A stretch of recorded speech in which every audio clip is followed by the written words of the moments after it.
Here we go. Well, hello there. How is everyone? I hope you're well, you amazing, beautiful, wonderful people. It's me and the cat that I stole from Dr. Evil, didn't I? You come from Dr. Evil. Do you want a treat? Do you want a treat? Do you want a treat? Say hello to everyone.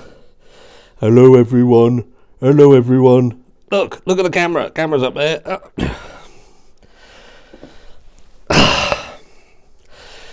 You know when you get like them animals that go on like Britain's Got Talent, and then they take their animal on.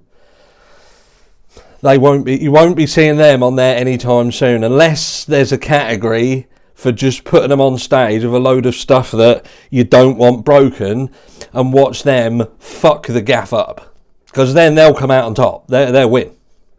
They will win. But anyway, what we're talking about this morning, you're looking absolutely amazing, by the way, as we have now hit a funky Friday. Thank Crunchy, it's Friday. TFI, thank fuck, it's Friday. It's been a long week, and well, it hasn't been a long week. It's actually gone really quick, and there's been a lot happening. A little bit of ups and downs and stormy waters, but you know what they say. Calm waters didn't make for skilled sailors. But anyway, this is what we're talking about. 35 grand a month! 35 grand a month! She must have solid gold lady parts. That's all I'm saying, because 35 grand a month, that is insanity. Insanity. But does it tell you that the likelihood is that Kate may not have wanted to sever the purse strings? And does that, in fact, indicate more heavily that Roger Norris was a bad influence in Liam's life? And perhaps Kate feared that what he was going to do or doing could potentially affect her ability to sustain the life that she had become accustomed to. Anyway, what am I talking about? I'm talking about this is fucking mental. This is absolutely mental. Wowzer, sheesh. I'm telling you. I'll tell you what I will do. Let's make things look a little bit better. Let's do a little bit of house cleaning. There we go. Look, there we go. I should have done this before I started, but it's got to look right, isn't it? Got to look. It's all about the aesthetics. That's why Mrs. Harsh is with me, because of my aesthetics. Definitely ain't 35 grand a month, I'm telling you that. And if Mrs. Hart, I love her to bits, but 35 grand a month, love her to bits? Woo! I'm telling you. Anyway, 35 grand. Liam Payne paid up to $35,000 for girlfriend Kate Cassidy's expenses. What expenses do you have in your mid-20s that are 35 grand? Woo! Kate's lavish lifestyle, funded heavily by the former One Direction member, will change after his death. No fucking shit, Sherlock. I bet some of these expenses she doesn't have in the aftermath of Liam Payne's death. I bet she learns that she can perhaps live without them. Do you know what I mean? Nobody needs that many pairs of shoes. Nobody needs that many bags. Nobody needs that much makeup. Well, some people do. Is she one of them? I don't know. And I definitely won't be finding out, because at 35 grand a month, she's priced herself out. She's priced herself out of being with Harsh, I'm telling you. Liam Payne's girlfriend, social media influencer Kate Cassidy, is facing a major lifestyle change following his tragic death.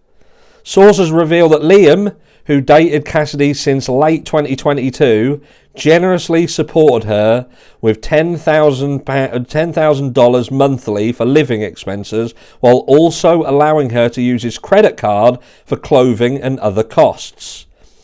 So is this, in fact, why we have this situation where we believe that Liam Payne was in Argentina and had no access to money, and therefore we look at Rogelio Norris, and it was Rogelio Norris who was in fact paying for stuff? Is that why Liam couldn't pay these ladies of the night, for instance? Did he have no access to money because $35,000 a month Kate Cassidy had his cards, because she obviously was going to be partying when she returned home because she couldn't stay an extra few days?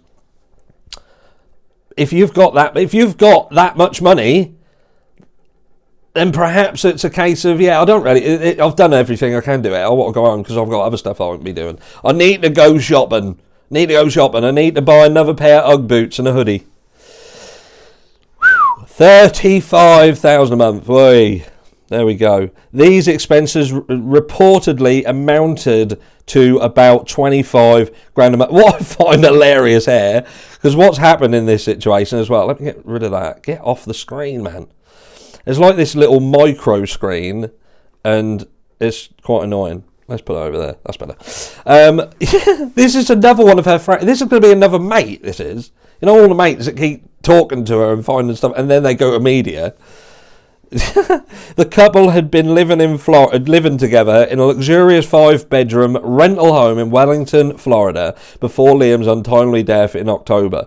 Just weeks after his passing, the property was put back on the market for $9,950 a month, according to TMZ, who know everything. Absolutely everything. While Cassidy has her own income from social media partnership, I bet she's saved a bit. Could she have been honestly dipping into whatever income she's got, as well as spunking old Liam Payne's money left, right and centre? Ching, ching, ching, ching, ching. Fucking 35,000 a month. Can't go over it. While Cassidy, sources say she will no longer enjoy the lavish lifestyle she had with the former One Direction star. A close friend of Cassidy stated, Kate won't be broke, but she won't have the same money as Liam. Despite the financial setback, that's what it's now boiled down to. That's what Liam's death has been boiled down to in Kate Cassidy's life. The death of her husband-to-be is a financial setback. Just let that sink in a minute. Let that sink in a minute. Financial set, because that tells you something about the fucking mentality of even the idiot who said this. And if that is someone from around Kate Cassidy's camp, a financial setback? Really? That's how Liam Payne's death is now being explained as. Financial setback. Don't worry though, because you know what happens in a setback? You come leaping forward again, Damien Hurley. When you know, you know. Despite the financial setback, Cassidy has no intentions of seeking any money from Liam's estate. Well, of course not, because you ain't got no fucking claim to it. Absolutely no fucking claim whatsoever. No claim whatsoever. And if you've been squirreling away for the last 2 years to the tune of $35,000 a month, and I'm guessing your bank account ain't too unhealthy. Because if you're spunking that much, what are you spending it on? What are you actually spending it on? Maybe he should have kept that house for millions in the UK just to be her fucking shopping hall holder. Like a warehouse. She says it's not hers to claim. No shit, Sherlock. He's got a son. And emphasised her grief was about losing Liam, not his wealth. Sure it was. Financial setback. Cassidy, who flew to the UK to be with Payne's family after his passing, attended his funeral and was comforted by friends, including Damien Hurley. The investigation into Payne's death is ongoing, with hotel staff and a close friend under scrutiny. Rogelio Norris. That motherfucker's skating uphill, if you ask me. He's busted. And as one person loses money, another bunch are being criticised for coming into money. What did we say? Death clause, mate. Some people are worth more money alive, no, not alive, than they are alive. The death clause.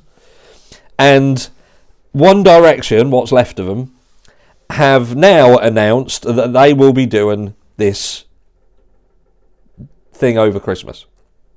Fans criticise One Direction event coming to Birmingham and say you should be ashamed. You should be ashamed. And I fucking agree. I absolutely agree. They had no intention of getting together. Now, in the aftermath of Liam's death, it's like, oh, now he's dead. We've decided that, you know, we need to do better.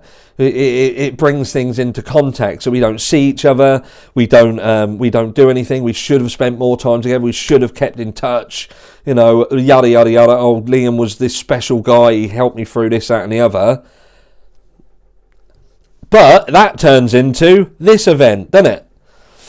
So, One Direction fans have spoken out after an events company announced a brunch tour across the United Kingdom as part of a tour across the UK and Ireland. The One Direction themed brunch will come to Birmingham on February the 1st. Following Liam Payne's death, many have taken to social media to criticise the decision to hold the One Direction themed event. Tickets start at $47.99, so around $50. Which will take place, or $60 in the US, will take place at the recently refurbished Gloucester Green pub. The Bottomless Brunch is organised by events company The Brunch Club and will include a range of cocktails and food options for ticket holders as the company hosts other musically branded events including ABBA and Justin Bieber brunches. The event will include a mixture of songs but will predominantly feature music from One Direction. The decision to host the brunch has been met with backlash months after the death of bandmate Liam Payne. On Facebook, Carol Birch said, "I think you're disgusting. Cashing in on a young man's death. Cheap con to cash in, you should be ashamed." Brian Lee posted, "An open door to make money. Are people stupid?" Maria Ennis added, "That is disgusting. Have some respect for Liam." Anna Sheridan Willer said, "Shocking. Never had this until Liam died." Anita Lovett commented, "Wrong time," or "Too soon." And on Instagram, a user commented, "I have been waiting for this for years." Because they have, do you know what I mean? They could have come back at any time. When Liam was alive, they could have done it any time. But I don't want to anymore. People take advantage of it once Liam has passed. The Brunch Club have been contacted for comment. Obviously not come back and said anything. Is that Ellen? She's aged bad. Only kidding. Any Ellen fans? Thought it was her. So there you go. There you go. Kate Cassidy loses $35,000 a month for her solid gold lady parts. And One Direction are cashing in. Probably the same sort of tune, $35,000 a month. So as one door closes, another one opens. The window of opportunity has arrived. And now we're going to watch everybody maximise on it. Boom, boom, boom. But, like I said earlier, premise this video. Does the loss of $35,000 a month, would that have been a reason to say, maybe Kate didn't have anything to do with this? But equally, if people are watching and know that Kate's getting $35,000, could they become quite envious? Could that be enough to push them in a specific direction and for things to become a little bit more nefarious?